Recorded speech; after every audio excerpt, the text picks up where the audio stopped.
आमदार संजय गायकवाडनी म्हटलंय की तुमचा मुलगा चांगला असतानाही बोगस सर्टिफिकेट देतो आणि तुम्ही गाव गुंड होते आणि रेस्ट हाऊसचे सगळे त्यांनी कारनामे बंद केले तुमचे, काय म्हणतात?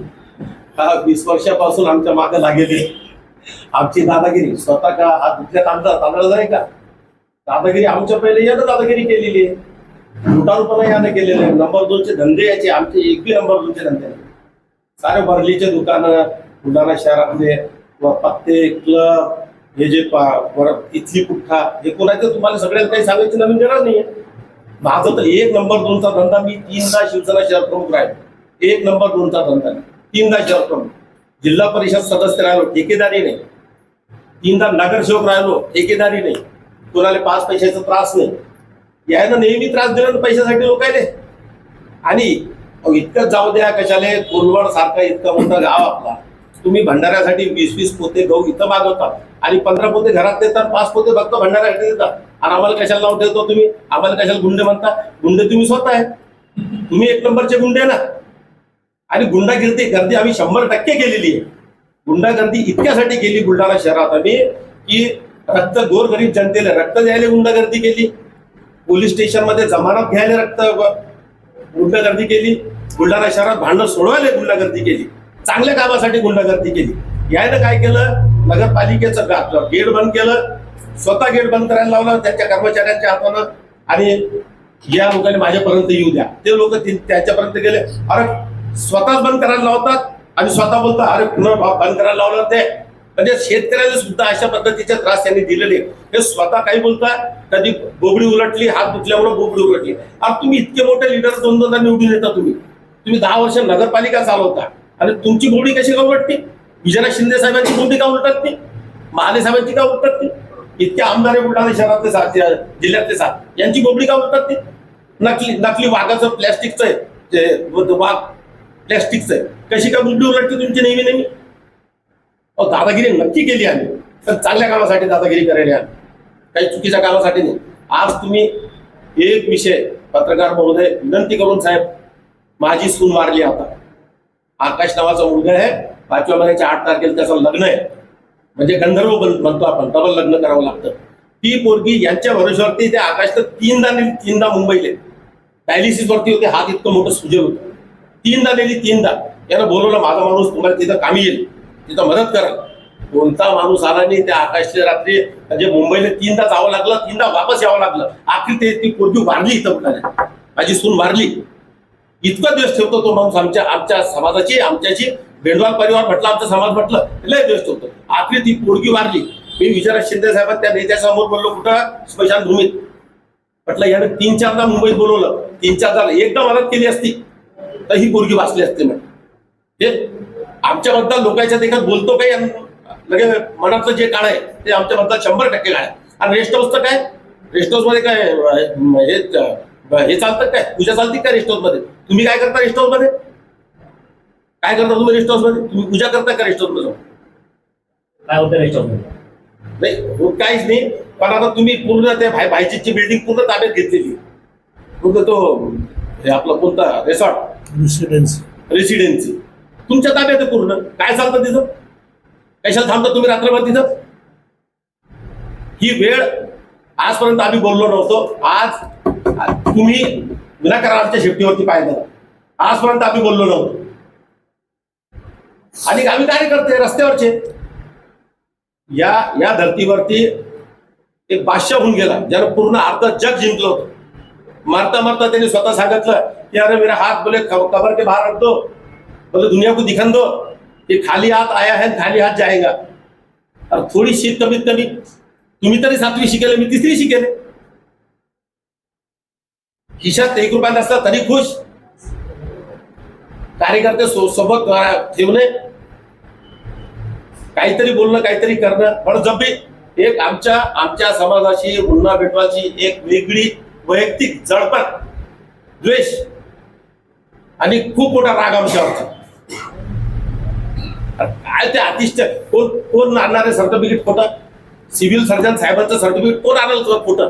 तुमच्या देखत मी बोल, त्यांनी सांगितलं, त्यांना विचारा ना कुठे सर्टिफिकेट, मी देतो ओरिजिनल तुमच्याकडं. अजून बी ते आमचे सफाई कर्मचारी आयोगचे अध्यक्ष ऐकून गेले का? सीओ साहेब त्यांना बोलले, अरे भाऊ काही तक्रार करू नका, मी तुमचं आतिशच्या कामावर घेऊन टाकतो. अहो इतका आतिश बेडवार म्हणून इतकं यानं इतकं वातावरण हे तंत्रज्ञानावर तुमच्या याच्यात क्लिपिंग मध्ये उपलब्ध आहे. आता सस्पेंड नाही, डिसमिस नाही, टर्मिनेट करतो. आता टर्मिनेट करतो म्हणजे तू आतिशच्या एकट्याच्या मागाला टर्मिनेट करतो, फक्त एकटा आतिश बेडवार. सोमवारी मी एक पत्रकार परिषद घेतली होती, ज्यामध्ये आमदार गायकवाड यांनी बोलताना चिखलीमध्ये असं म्हटलं होतं की बुलढाण्यामध्ये मी भारतीय जनता पक्षाच्या कार्यकर्त्यांना 150 कोटीची कामं दिली. असं खोटं आणि बेजबाबदारपणाचं वक्तव्य त्या ठिकाणी त्यांनी केलं.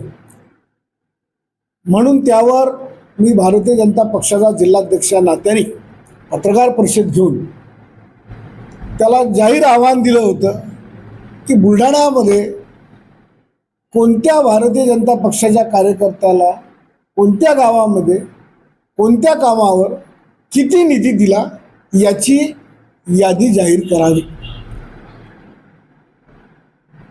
यावर पत्रकारांनी मला विचारलं होतं की एकनाथ शिंदेंना 17 कॉल्स आले, त्यांची चौकशी होईल का वगैरे, हा काही विषय असे विचारले.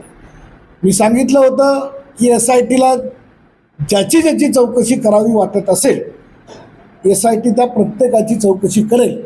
आणि माननीय मुख्यमंत्री महोदयांनी स्पष्टपणे विधानसभेत सांगितलं होतं की या प्रकरणामध्ये दुरान्वयही कोणाचा संबंध जर दूरपर्यंत दिसला तरी त्याला या प्रकरणात सोडला जाणार नाही. आणि त्या निमित्ताने मग अनेक प्रश्न उपप्रश्न जे झाले त्याला मी उत्तरं दिली होती. त्यावरती गायकवाड यांनी पत्रकार परिषद घेऊन माझ्यावर आणि माझ्या आश्रमशाळेतील आदिवासी विद्यार्थिनींच्या बाबतीमध्ये अतिशय बेताल बेजबाबदारपणाचे आणि लांछनास्पद असे आरोप त्यांनी केले, ज्यामध्ये माझ्यावर आरोप करत असताना माझ्या आश्रमशाळेतील आदिवासी विद्यार्थिनी, आदिवासी महिला कर्मचारी, मागासवर्गीय महिला कर्मचारी, जवळपास 300 विद्यार्थिनी आणि 30 ते 35 महिला कर्मचारी यांचं चारित्र्य हनन होईल. त्यांच्याकडे समाज हा संशयाच्या दृष्टीने पाहिल. ज्यांना समाजामध्ये फिरताना कुठेतरी एक अपमानाची भावना मनामध्ये निर्माण होईल. ज्यांच्याकडे पाहताना उद्या लोक म्हणतील की विजयराज शिंदेच्या आश्रमशाळेतली हीच मुलगी आहे का बा, का ही मुलगी विजयराज शिंदेच्या आश्रमशाळेत होती का बा. उद्या त्या मुलींचं जे कौटुंबिक भविष्य आणि आयुष्य आहे त्यामध्ये सुद्धा संशयाचा डाग लागू शकतो, कुठेतरी त्यांच्या जीवनाला कलंक लागू शकतो. अशा प्रकारचं जे लांछनास्पद वक्तव्य आमदार गायकवाड यांनी जे केलं त्याबद्दल त्याच्यावरती कारवाई झाली पाहिजे. आदिवासी मुलींचं चारित्र्य हनन करणारं वक्तव्य त्यांनी जे केलं त्याबद्दल अॅट्रॉसिटी खऱ्या अर्थानं त्यांच्यावर दाखल झाली पाहिजे. महिला कर्मचाऱ्यांमध्येही महिला कर्मचारी आणि मागासवर्गीय कर्मचारी आणि आदिवासी कर्मचारी आहेत, त्यांचाही अपमान या निमित्ताने जो केला गेला, त्यांच्याही चारित्र्यावर, त्यांच्या कर्तृत्वावर, कार्यावर जो डाग लावला गेला त्याबद्दलही त्याच्यावर अॅट्रॉसिटी दाखल झाली पाहिजे. म्हणून मी स्वतः आज जिल्हा पोलीस अधीक्षक व ठाणेदार यांना जाऊन रीतसर माझी तक्रार त्या ठिकाणी दाखल केली आहे. व त्याचबरोबर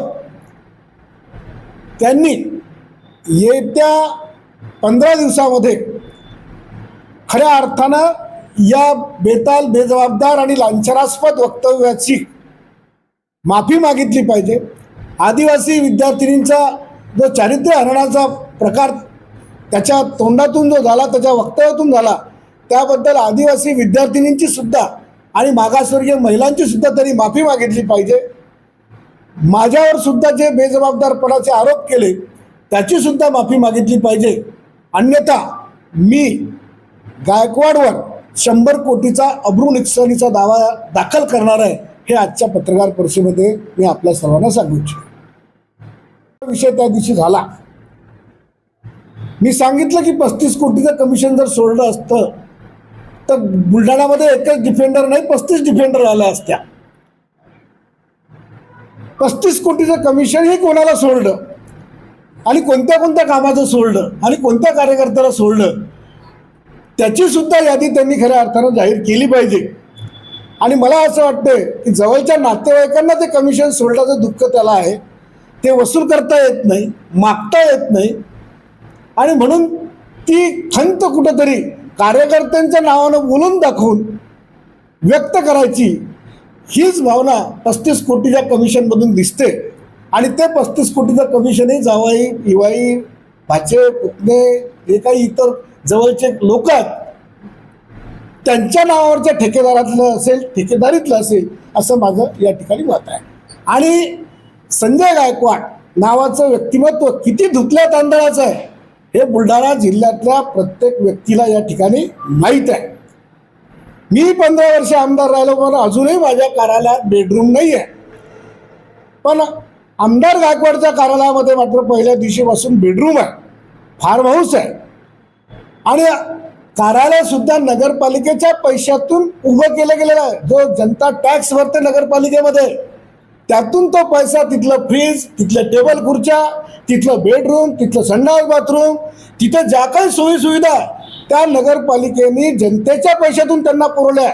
या विधानसभा मतदारसंघात केंद्रीय मंत्री मुकुल वासनिक झाले, केंद्रीय मंत्री आनंदराव अडसूळ झालेत, पालकमंत्री डॉक्टर शिंदे झालेत, डॉक्टर गोडे मंत्री झालेत, 15 वर्ष मी आमदार राहिलो, धुपतराव राहिलेत, बंटी सपकाळ आमदार राहिलेत, बाबूराव पाटील आमदार राहिलेत, शिवाजीराव पाटील मंत्री राहिले. पण नगरपालिकेने आजपर्यंत कोणत्याही आमदाराला नगरपालिकेच्या पैशातून नगरपालिकेच्या जागेवर असं सुसज्ज अद्यावत कोट्यावधी रुपये खर्च ज्यावर नगरपालिकेने केले असं कार्यालय आजपर्यंत कोणालाही बांधून दिलं नाही. हे कार्यालय नगरपालिकेने कोणत्या नियमाने, कोणत्या कायद्याने आमदाराला त्या ठिकाणी जनतेचा पैसा खर्च करून बांधून दिलं याचा जाब सुद्धा तुम्ही आमदारालाही गायकवाडलाही विचारलं पाहिजे आणि नगरपालिकेला विचारलं पाहिजे. तुम्ही जे तक्रार दाखल केली आहे ते आपल्या